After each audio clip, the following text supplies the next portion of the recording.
வீட்லையும் பிஸ்னஸ்லையும் ஈஸியாக ஜெயிக்கணுமா? ஒரு வழி இருக்குங்க.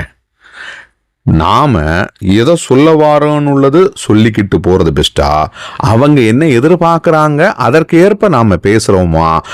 எதுல ஜெயிக்கிறோம்னா அவங்க என்ன எதிர்பார்க்குறாங்களோ அதே மாதிரி நம்ம சொல்லிட்டோம்னா நாம ஜெயிச்சிட்டோம். இப்போ நீங்க அவங்க ஜெயிச்சிட்டாங்கன்னு யோசிக்க வேண்டாம்.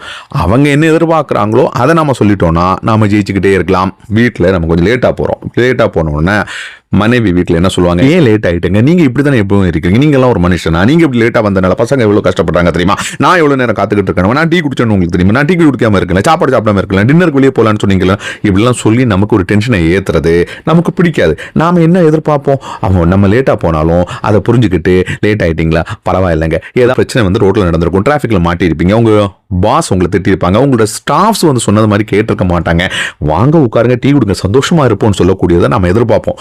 இப்போ அப்படி அவங்க சொல்லலைன்னா அதற்கு ஏற்ப நாம எப்படி இருக்கிறோம்னு உள்ளதான் பாயிண்ட்.